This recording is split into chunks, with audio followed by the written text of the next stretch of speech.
나이가 50살이 지나면서 한 가지 결심했던 게 있습니다. 그게 뭐냐면은 내가 남한테 듣거나 읽은 거는 옮기지 말아야 되겠다. 내가 절실하게 깨달았거나 경험했는 것만 말씀드려야 되겠다라는 생각을 한 10년 전에 했습니다. 그런데 그 뒤부터 그거를 잘 지키려고 노력을 하고 있습니다. 오늘도 그 연장선에서 말씀드리도록 하겠습니다.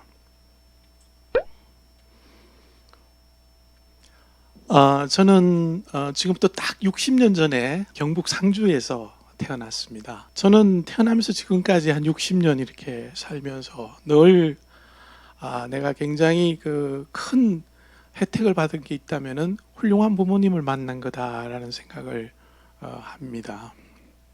제가 아버님하고 어머니한테 물려받은 유산이 있다면 뭘까 했는데 아버지한테는 책임감을 받았어요. 어머니한테는 베푸는 것을 받았어요.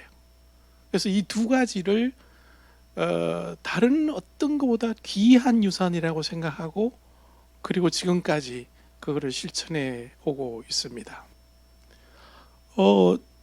이 시골에서 이제 대학을 졸업했는데 이게 독일의 막스 프랑크 연구소에 연구원을 뽑는다는데 대학에서 저를 추천해 주셨어요. 그래서 평생 태어나서 처음으로 나이 25에 비행기를 타보고 20시간이나 그때 타가지고 독일에 도착해서 막스 프랑크 연구소에서 연구를 했습니다. 돌아와서 이제 국방과학연구소에 군복무 대신에 시험을 쳐서 들어가서 그 국가 방위에 관련돼 있는 무기 체계를 개발하는 연구를 군 의무 복무 기간까지 하고 그 다음에 이제 생각대로 케임브리지 대학으로 유학을 가서 학위를 받았습니다. 그래서 이제 영국에서 그 공부를 해서 그 당시는 영국에 공부하러 가는 사람이 드물었습니다. 비용이 많이 들어서 근데 장학금을 받아서 장학금 모자라죠. 그러다 뭐 간다 그래가지고 뭐 살던 집도 팔고 그거 갖고 하면 나중에 또 사면 되지. 그것도 모자라서 이제 덥석 또 장인어른한테 좀 보태주십시오. 이래가지고 이제 공부를 했습니다. 공부를 하고 그러고 나서 이제 일본으로 국립연구소에 왔어요. 왜냐하면 그 당시는 이 90년도 초반, 80년도 후반엔 일본이 전 세계를 제패할 때입니다. 그래서 일본에 가서 어떻게 공학이 국가의 경제를 저렇게 잘 먹여 살리는가 내가 좀 배워야 되겠다. 그래서 일본 과학기술청에서 뽑는 특별연구원 제도가 있어서 거기에 신청을 해서 왔어요. 그래서 이제 학위를 받고 경상대학교에 이제 재료공학부 교수로 95년에 임용이 돼서 왔는데요. 근데 97년 말에 IMF가 와가지고 98년, 99년에 전부 구조조정이 일어나서 지방대학교, 그것도 전자기계가 아닌 소재는 아예 뽑지를 않았어요. 이 열심히 공부해갖고 뭔가 장래의 비전을 우리가 만들어줘야 열심히 공부하란 말이 생길 텐데 이게 전혀 비전이 없으니까 제가 공부를 열심히 하라는 말을 못 하겠더라고요. 자, 그래서 이제 김대중 대통령이 대통령 되시고 난 다음에 아주 혁명적인 그 제도를 만들었어요. 국립대학 교수가 공무원인데 벤처기업 대표를 겸직할 수 있게 만들어주셨어요. 그리고 국립대학교의 건물은 국가 건물인데 그거를 벤처기업의 공장으로 등록하게 해줬어요. 그리고 국립대학교의 유휴부지에 실험실 공장을 지을 수 있는 걸 허가를 해줬어요. 그래서 제가 가만히 생각하니까 이거를 하면은 그래도 졸업생들 밥벌이는 할 수 있겠다 싶어가지고 국가 연구 과제비를 타가지고 경상대학교 안에 60평짜리 실험실 공장을 지었어요. 그러면서 제가 돈은 잘 빌려요. 돈은 없지만 그래서 이제 그 장안에 그때 한참 벤처 투자붐이 일었습니다. 2000년도 초반에 여의도에 교보문고 빌딩 꼭대기에다가 장안에 투자자들 모아놓고 나이 40도 안 되는 시골 대학교 교수가 저한테 투자해 주시면 여러분들 돈 벌 수 있습니다. 라고 이제 외쳤죠. 사람들이 쏘갔어요. 그래가지고 저한테 한 60억을 그 당시에 투자를 했어요. 그래서 이제 약속대로 그 진주에다 공장을 지었어요. 우리 회사가 만드는 제품이 뭐냐? 처음에 창업할 때부터 지금까지 저희 회사의 경영 이념이 딱 두 가지가 있는데요. 하나는 사원의 행복입니다. 우리 회사는 사원이 행복하기 위해서 만든 회사다. 이 원칙을 벗어나는 어떤 의사결정도 해서는 안 된다라는 거고요. 두 번째가 맑은 공기입니다. 우리 회사에서 만드는 제품은 세계 공기를 맑게 하는 데 기여해야 된다. 근데 2000년도 초반에 대한민국 공기가 엄청 맑았습니다. 근데 독일에는 공기가 맑은데도 그 오염 물질이 나오는 걸 막기 위해서 이 규제가 들어가고, 그래서 발전소에서 저희 제품을 쓰더라고요. 그래서 좋다. 독일로 날아갔어요. 날아가니까 마침 제가 공부하던 막스 프랑크 있는 스투트가르트예요. 그래서 거기 발전소에 가가지고 거기 있는 발전소에 있는 사람하고 내가 한국에서 이걸 만드는데 이거 한번 좀 써주면 안 되겠냐 그랬더니, 야, 일본제 지금 잘 돌아가는데 우리가 굳이 한국 가서 레퍼런스도 없는 걸 왜 쓰냐 그러더라고요. 그래, 와서 한번 보기나 한번 해봐라. 근데 그래서 사람들이 이제 한국에 일단 왔어요. 그냥 일본 제품에 반값으로 넣으라 그러더라고요. 반값도 좋다. 뭐 어쨌든 집어넣어야 되니까. 그래서 일본 제품에 반값으로 넣는 조건으로 해서 독일 발전소에 첫 주문을 받았습니다. 독일에 첫 수출을 한 게 처음이었습니다. 저희가 독일은 애들은 갔는데 한 2년은 돌려봐야 된다고 그러고, 다음 주문 내려면 그 2년 동안 이제 손가락 빨아야 되는데 손가락 빨 힘도 없는 거예요. 버텼어요. 버텼어요. 버티다가 도저히 이제 더는 못 버티겠다. 한 2년 지나가니까 독일로부터 주문이 오는 거예요. 2년 동안 썼는데 괜찮더라. 가격도 좋고. 그러니까 우리는 앞으로 무조건 너들 거 쓰기로 했다. 그 뒤부터 15년간 독일의 발전소에 저희가 공급을 하게 됐어요. 그러면서 이제 품질을 개선하고, 그 다음에 이제 처음 만드는 거니까요. 우리나라에서 그 제품을 만드는 장비도 우리가 만들었어요. 손으로 그려가지고 뭐 뚜닥뚜닥 해가지고 뭐 트라이 앤드 에러로 만들었죠. 그런데 보니까 이제 국내에서 규제가 시작이 되는 거예요.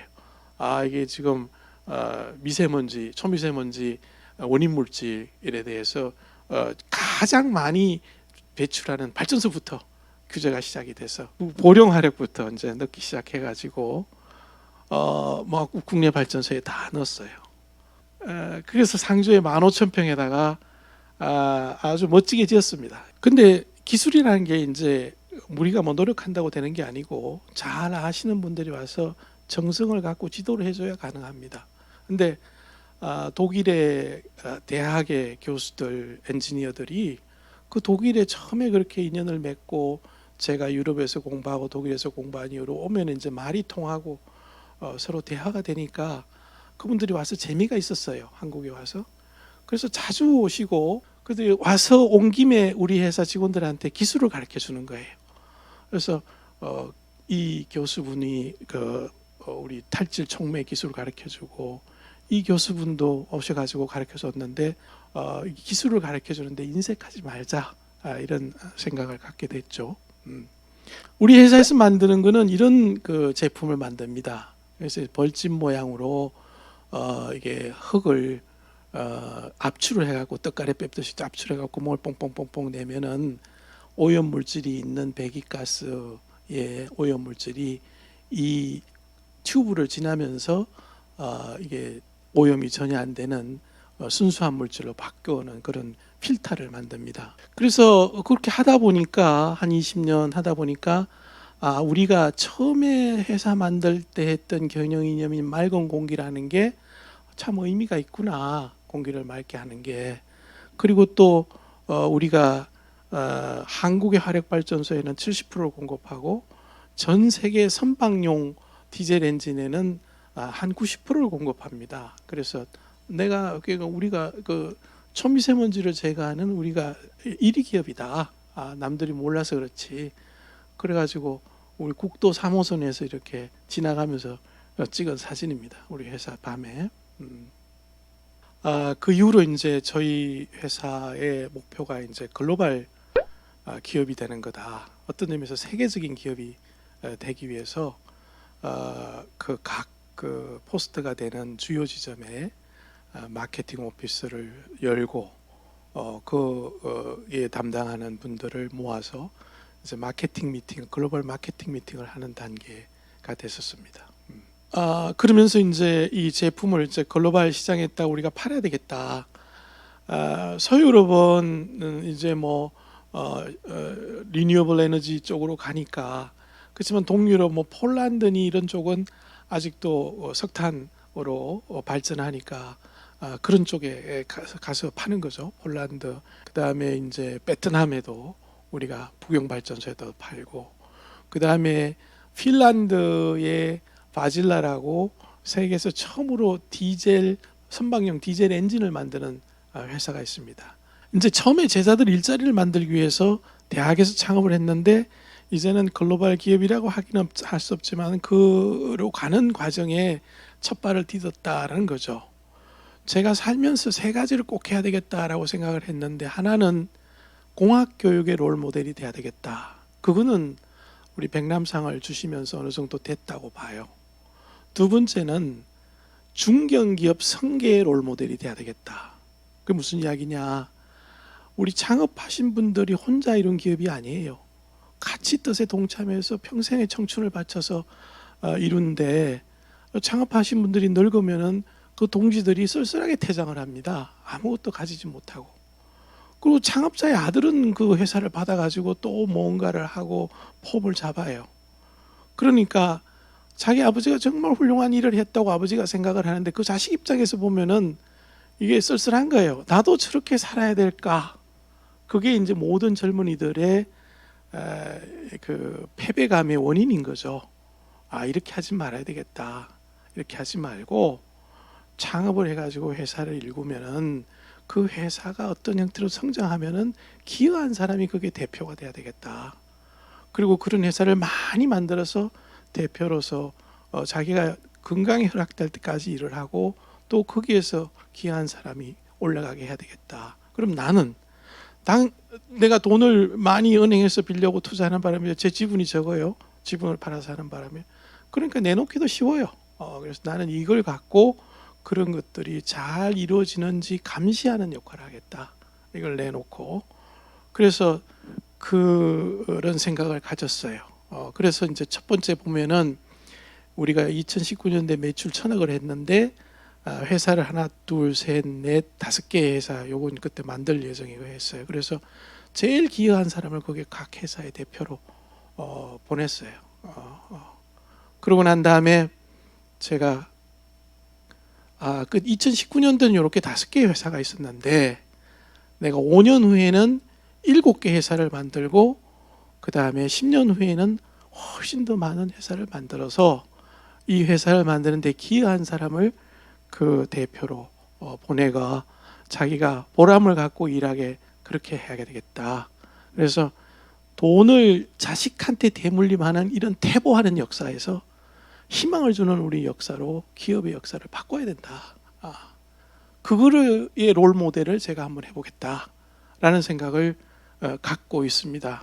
그러면은 이제 어떻게 이 문제를 해결할 것이냐? 제가 늘 하는 이야기가 있습니다. 결국 회사의 경쟁력은 사람인데, 제가 그 경상대학교 뜨끔머리 학생들 3명부터 시작하고 그 이후에 학생들을 받으면서 교육을 시켰어요. 박사, 석사. 박사를 7명 만들고 석사를 20명 만들면서 10년에 걸쳐서 경쟁력을 키웠어요. 그런데 경상북도 상주 산업단지에 똑똑한 사람이 안 옵니다. 저도 이제 학교를 떠났고요. 그러면 이게 어떻게 경쟁력을 키워야 되느냐?